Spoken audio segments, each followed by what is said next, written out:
막힙니다. 서울 양양고속도로는 양양 방향으로 남양주 오금소에서 화도 부근까지 속도 떨어집니다. KBS 교통정보센터였습니다.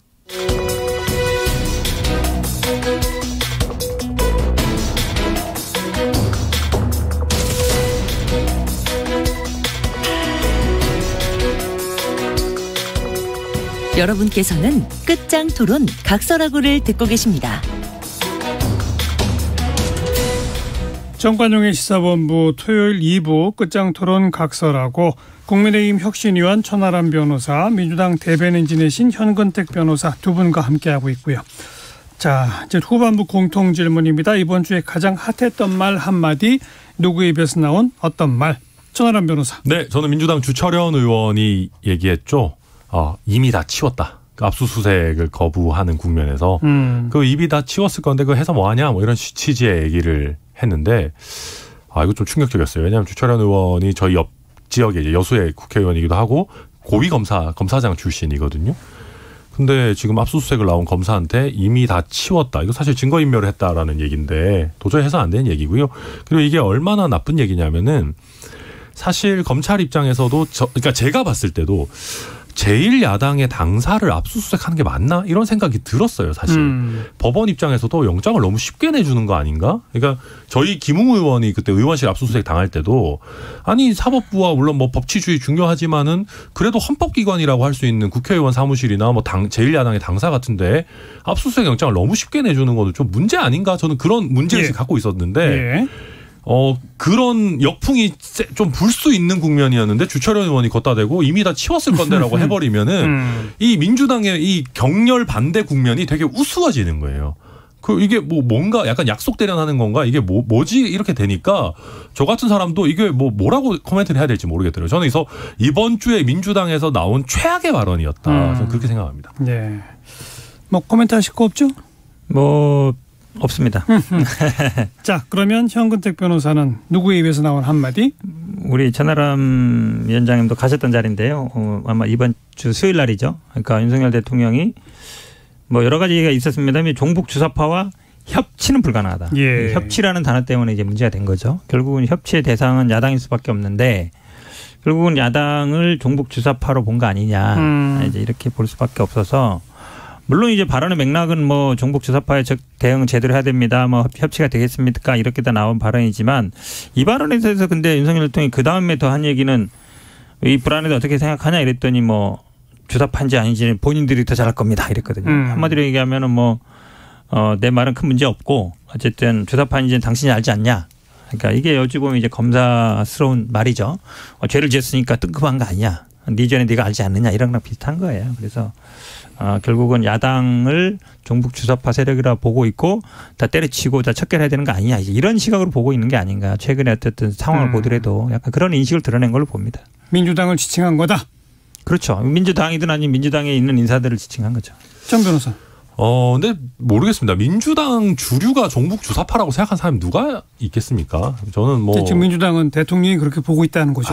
대통령도 그렇게까지. 그리고 실제로 민주당 정부에서 검찰총장을 했던 사람인데요. 그럼 만약에 민주당 정부가 종북 주사파 세력이라고 봤으면 검찰총장 임명을 거부했었어야죠. 그럼 안 맞는 얘기 아니겠습니까? 그래서 일부 모르겠습니다. 그런 분이 있는지 없는지 저도 모르겠지만 우리가 여기서 국회의원들 사상 검증을 할 건 아니니까. 근데 일단 저는 그 자리에 있기도 했고 대통령께서 특정인을 지칭을 하지 않았기 때문에 나름대로 원론적인 얘기라고 하고 넘어갈 수 있는 부분이 있습니다만은 저는 우리 당의 책임 있는 자리에 있는 정치인들이 무슨 종북 주사파니 김일성 주인이 이런 얘기하는 거는 이미 너무 철이 지났다고 생각합니다. 제가 우리 시사본부에서 몇 차례 얘기했습니다마는 북한 관련한 정책에 대해서 뭐가 잘못됐고 퍼주기가 잘못됐고 어쩌고저쩌고 해서 얻은 게 없다라는 구체적인 내용을 비판하는 건 괜찮아요. 근데 낙인 찍기 식으로 가면은 이거는 아무런 진전이 없고 무슨 70년대 80년대 스타일의 정치를 다시 하자는 건데 저는 그래서 대통령께서 이게 자유민주주의 우리 질서를 잘 지키자를 강조하기 위한 취지였다 선회하더라도 저는 종북 주사파 이런 얘기 자체를 별로 안 꺼내시는 게 더 낫지 않나. 용어는 잘못됐다고 본다. 네, 저는 이런 식의 용어 너무 올드하다 생각합니다. 네. 저는 용어의 문제가 아니라고 봐요. 인식의 문제다. 그렇죠. 예전에 이제 황교안 대표 때 생각을 해보세요. 황교안 대표가 전형적인 공안감사 출신이고 최고위직에 오른 사람인데 이분 때도 계속 이랬거든요. 종북 주사파 무슨 뭐 김정은 대변인 이랬어요. 근데 윤석열 대통령이 검찰총장 거절을 했어야 된다? 너무나 하고 싶었겠죠. 근데 본인의 생각은 그때는 저는 아마 본색을 좀 감추고 있었다고 보는데 김문수 의원이 하는 발언에 대한 반응이나 나왔을 때도 보면은 뭐 그 노동운동 잘 아는 사람이다 이러고 있고 지금 얘기도 그렇고 지금 야당을 대하는 태도도 그렇고 기본적으로 아마 그런 생각 갖고 있는 게 아닌가라고 보여요. 근데 저도 이분들에 대해서 굳이 얘기하고 싶지 않습니다만 예전에 지금 국민의힘에는 북한에서 내려온 분도 있고 예전에 주사파이던 분들도 있어요. 전향했다고 하는데 사실은 정치권에 들어오면 다 전향한 거랑 마찬가지예요. 그러니까 70년대 80년대 뭐 학생운동 NL운동 하던 사람들이 있죠. 근데 그 사람들이 아직도 그때 머물러 있다고 생각하는 거는 제가 보기에 본인들 생각이 그냥 그때 머물러 있는 게라고 보여요. 그런데 잠깐만 이 대목에서 중요한 거는 극히 일부 정말 북한의 지시를 받아서 내지는 북한이 방송을 통해서 떠드는 이야기를 맹목적으로 신봉해서 활동을 해온 과거의 사람들도 있었고 지금도 뭐 일부 극히 일부 있을지도 모릅니다. 5천만 국민 중에 뭐. 그렇죠. 근데 그게 아니라 남북 관계를 좀 좋게 만들기 위해서 남북 정상회담을 하고 북핵 문제를 어떻게든 풀고 이런 측면에서 김정은 정권과의 어떤 협조적 관계가 필요하다라는 인식 전체를 종북 주사파다라고 지칭하게 되는 건 또 다른 국면이거든요. 그건 완전히 잘못된 거죠. 그러니까요. 네. 그러니까 그거는 이제 정책의 방향성에 대한 거고 아마 국민의 여론도 거의 절반 정도로 나눠져 있는 걸 겁니다. 우리가 조금 더 대북 강경 자세를 취하자 아니면 약간 우리가 조금 뭐 기분이 안 좋더라도 그래도 좀 달래면서 우리가 평화 무드를 좀 유지해야 된다. 그거는 사실 국민들마다 생각이 다를 수 있는 것이고 그런 어떤 북한에 대한 관계성과 관련해 가지고 이게 낙인을 찍기 시작하면 국민 절반을 모독하는 거예요. 그러니까요. 저는 그런 거는 결코 해서는 안 된다고 생각합니다. 이게 이제 독재 정권 시절에 야당한테 튀우던 빨갱이 그랑 똑같은 거예요. 그 당시에도 보면은 뭐 김대중 빨갱이 뭐 야당 종북 주사파 계속 그렇게 공격했었거든요. 근데 그거를 어찌 보면 지금 뭐 2022년 돼서도 여전히 하고 있는 거죠. 맞습니다. 그러니까 대통령의 발언이 아주 극히 일부인 어떤 그런 사람을 지칭한 것인지 아니면 지금 여기서 얘기한 것처럼 남북관계를 조금 우호적으로 개선하려고 하는 시각을 가진 쪽을 전부 다 지칭하는 것인지 거기에 대한 오해가 지금 오해라기보다 논란이 있다. 근데 저희도 담대한 제안하고 있는 마당인데 절대 그렇게 하는 건 아니죠. 그리고 아무튼 야당으로서는 지금 그렇게 의심이 간다. 그렇죠. 네, 이런 왜냐하면 이제 지금 보수 유튜버라든지 오늘도 뭐 광화문에 집회 있습니다만 그 보수 쪽 특히 극우 보수 그 주도하는 분들은 항상 그렇게 공격해요. 문재인 뭐 이재명 다 종북 빨갱이 주사파 이렇게 공격하는데 그 선상이랑 비슷한 거예요. 워딩은 제가 보기 비슷하게 봐요. 그런데 이제 관련돼서 어저께 서욱 전 국방부 장관, 김홍희 전 해경청장이 역시 법원에서 구속영장이 발부가 됐습니다. 혐의는 이 서해 공무원 피격 사건에 대해서 청와대 국가안보실장 주재회의의 결론인 월북으로 정리하자. 그 정리하는데 걸림돌이 되는 각종 증거자료 등등등등을 없애도록 했다. 이제 이게 핵심 아니겠습니까? 그렇죠. 어떻게 보세요, 현근택 변호사? 그러니까 직권남용, 그러니까 한마디로 얘기하면 의무 없는 일을 시켰다는 거고, 뭐 허위공문서 작성, 그다음에 뭐 공전자 기록, 위작, 변작 이런 정도인데요. 근데 저는 사실은 이분들에 대해서 물론 혐의 내용도 얘기했었지만 증거인멸 도주 우려로 잡았어요, 오히려. 그래서 전직 장관이고 그리고 이분들이 했던 변론이 이런 거거든요. 그거는 사실은 원본은 SI는 국방부에 있는 거다. 삭제한 게 아니다. 그리고 그 사람이 뭐 월북인지 아닌지를 사실은 여러 가지 정황상 SI 정보 이런 걸 본 거다 했는데 저는 혐의 부분은 충분히 다툴 수 있다고 봅니다. 왜 그러냐면 지금도 보면 이걸 증거인멸 도주 우려라 그랬는데 증거인멸이라면 증거라는 게 지금 다 국정원이라는 데 국방부에 있는 증거거든요. 손을 댈 수가 없을 텐데요. 댈 수 없죠. 그다음에 도주 우려라는 것도 사실은 장관하시고 이런 분들이 물론 출국 금지했으면 어디 뭐 도망가거나 숨거나 그러겠습니까? 그래서 제가 보기엔 약간 기각적으로 생각을 하고 있었는데 발부된 것도 약간 의외고 그 발부 사유도 증거인멸이나 도주로 잡아간 것도 약간 의외다 이렇게 말씀드리고 싶습니다. 관련자들의 진술 이런 거를 번복시킬 우려 이런 걸 본 거 아닙니까? 근데 진술로 이걸 할 건 안 해요. 왜냐하면 진술이라는 거는 예를 들어서 그 당시 일했던 분들 이런 사람들인데 국방부나 해경의 실무자겠죠? 그런 사람이 만나주겠습니까? 지금 현 정부도 아니고 전 정부 사람들인데.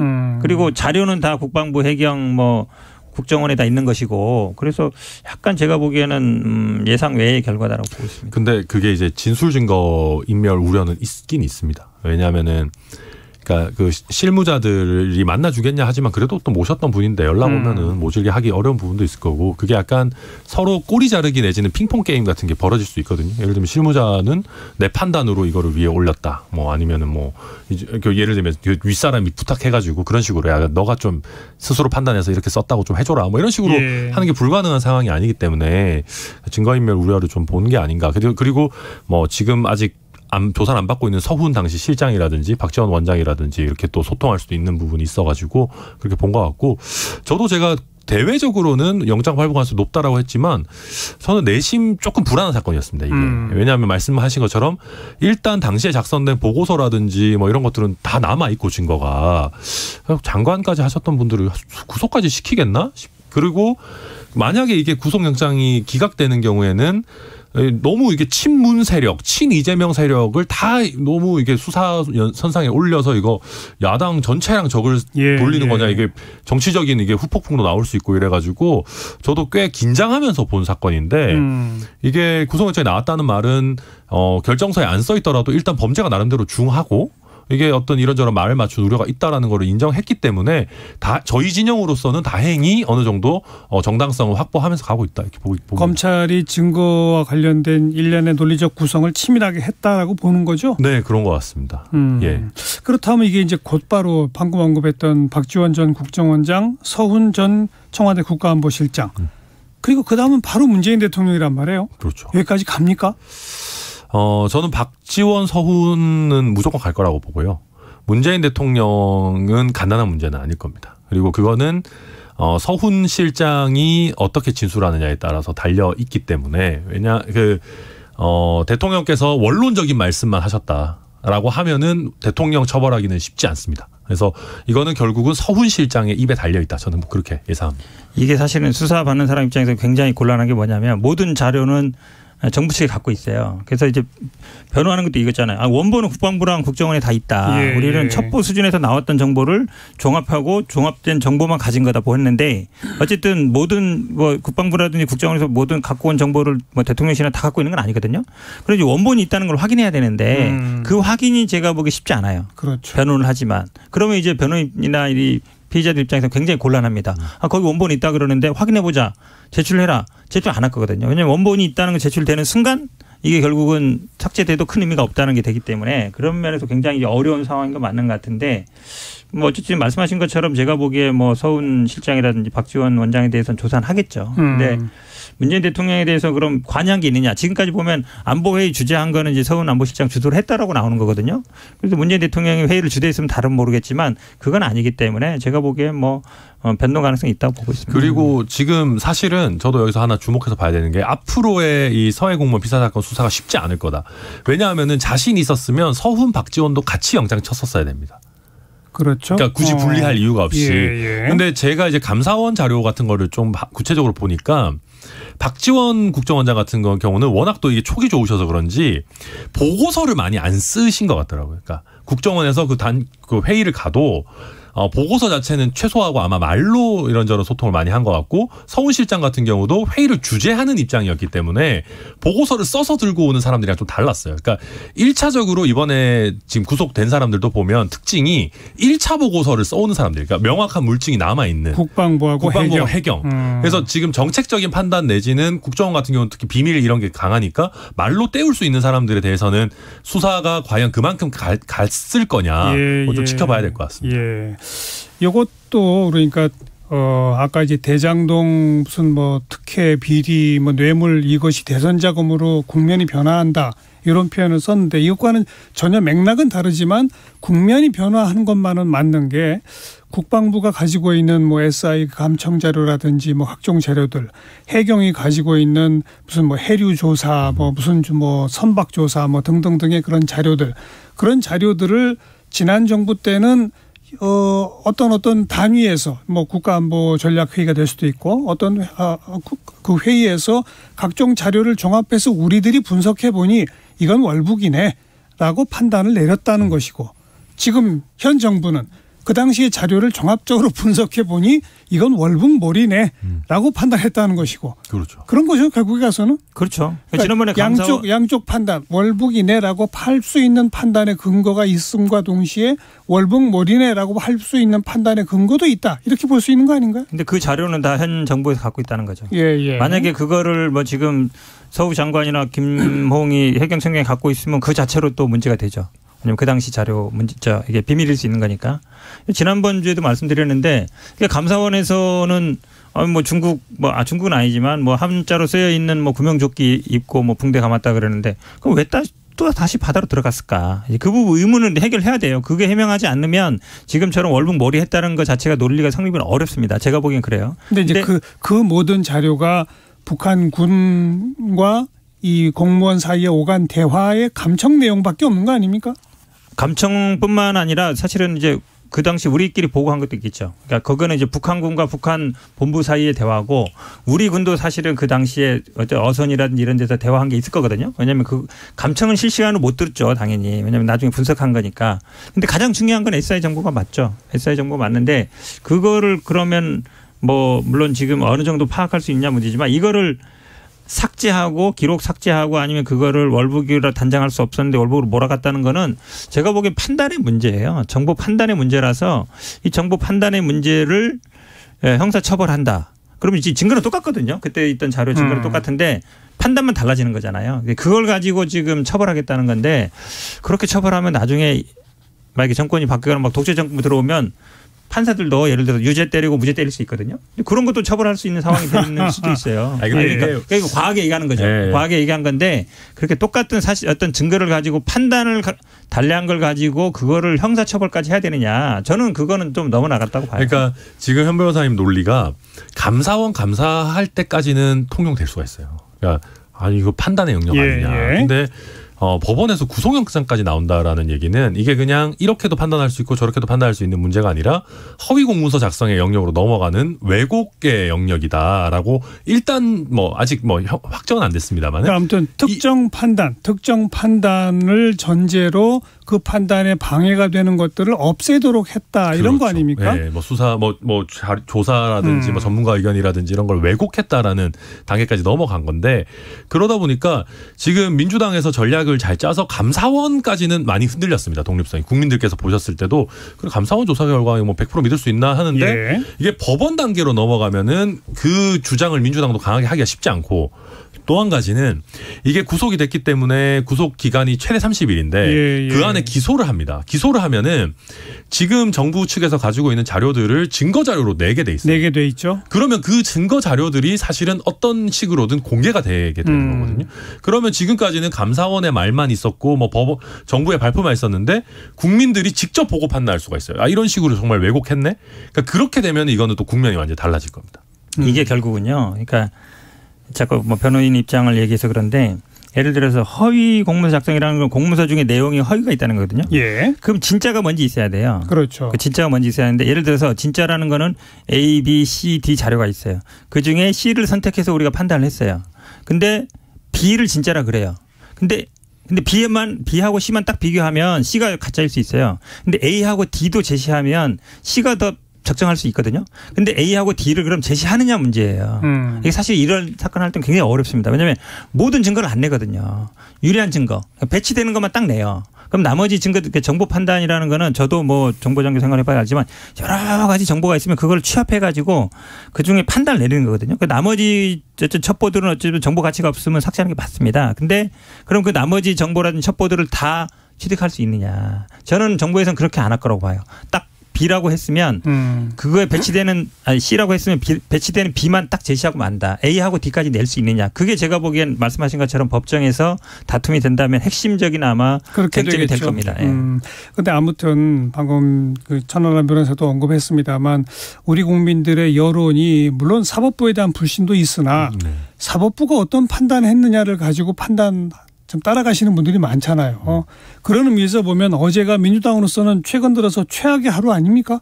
당연하죠. 지금 김용 부원장에다가 서욱 전 국방장관에다가 전 해경청장까지 3명이 우르르 구속됐잖아요. 그렇죠. 그다음에 뭐 지금 뭐 김용 부원장은 당연히 이재명 대표 가깝고 지금 서욱 장관 이런 분들은 문재인 대통령을 하는 거기 때문에 다음 수사가 결국은 뭐 문재인 전 대통령이나 이재명 대표를 향할 수밖에 없는 거 아니냐라고 그러니까요. 보고 있기 때문에 민주당 입장에서는 당연히 위기인 게 맞죠 지금. 이런 위기 어떻게 돌파할 수 있을까요? 이게 사실은 근데 뭐 민주당 입장에서는 방법이 없습니다. 왜냐하면 칼자루는 이제 윤석열 대통령이 갖고 있는 것이고 예. 어쨌든 수사를 하겠다는데 지금 뭐 수사 특검 방해하고 국회 뭐 보익하겠다 이거는 이제 결국은 수세적인 거거든요. 수사를 막을 방법이 없잖아요. 수사를 하는 방법에 비해서 선택 여지가 없죠. 어쨌든 국정감사도 그냥 하는 거죠. 어쨌든. 근데 제가 보기에는 아마 국회 예산 법률이나 이런 것들은 뭐 시정연설은 보익할 가능성도 있다고 봐요. 왜냐하면 다른 방법이 없거든요. 예전에 그래서 지지자들이나 많은 분들이 얘기하는 게 김성태 의원 전 얘기를 많이 해요. 왜냐하면 단식하고 이러면서 특검했다. 그때 다수당 아니었다. 근데 지금 다수당인데도 뭐 하냐 이런 얘기 나오거든요. 그러면 뭐 선택 여지가 별로 없는 상황이에요. 지금은. 근데 시정연설 보이콧까지는 뭐 그럴 수 있다고 봅니다. 근데 만약에 예산이나 법안을 볼모로 잡는다라고 하면은 모양새가 너무 안 좋아요. 이게 만약에 이재명 대표가 뭐 예를 들면 뭐 민주화 운동을 하다가 이런 일이 있었거나 아니면 당과 직접적으로 관련된 활동을 하다가 어떤 탄압을 받는다라고 하면 뭐 할 수 있죠. 당 전체가 총력적으로 우리가 뭐 특히 다수당이고 뭐 막겠다 할 수 있는데 그 정도 명분이 안 나와요. 제가 봤을 때. 이거는 개인적인 어땠거나 그런 문제고 저는 당내에서도 서른 의원 이미 얘기하고 계십니다만은 금방 저는 분위기 돌아설 거라고 봅니다. 물론 이게 정신 차리는데 한 며칠 걸리겠지만은 조금 이제 냉정하게 보시는 분들은 이거 좀 분리할 필요 있다. 그리고 대표도 스스로 이거 분리하는 걸 천명해 줘야 된다라고 하는 발언들이 앞으로 당내에서 많이 나올 겁니다. 이게 그렇게 되기 쉽지 않은 게요. 이게 지금 서해 공무원 사건이나 탈북 어민 사건은 어쨌든 문재인 대통령을 목표로 하고 있다라는 게 다 알고 있는 거고 지금 이 김용 부원장도 다 이재명 대표를 향하고 있다는 걸 다 알고 있기 때문에 그럼 뭐 이재명 대표만 분리하고 그럼 문재인 대통령은 어떻게 하냐 그게 되지 않는 상황이에요. 그러니까 지금 민주당 입장은 이거를 우리가 선택할 수 있는 입장이 아니고 어찌 보면 이제 검찰이나 뭐 감사원의 방향에 따라가서 그거를 수세적인 입장이기 때문에 떠밀려간단 말이죠. 그렇죠. 그렇기 때문에 어떻게 선택할 수 있는 상황은 아닌 것 같아요. 자, 전국이 극한 대결 양상으로 치닫는다라는 표현 쓰기 시작한 지 몇 달 됐습니다만 지금까지 쓴 표현이 좀 무색하게 이제 정말 극한 대결 내지 정면 충돌로 가고 있는 그런 양상입니다. 오늘 여기까지 하죠. 네, 정관용의 시사본부 토요일 2부 끝장토론 각설하고 국민의힘 혁신위원 천하람 변호사, 민주당 대변인 지내신 현근택 변호사 두 분 수고하셨습니다. 수고하셨습니다. 감사합니다. 네, 퀸의 Somebody to Love 잠깐 들으시고 전 내일 뵙죠. 안녕히 계세요.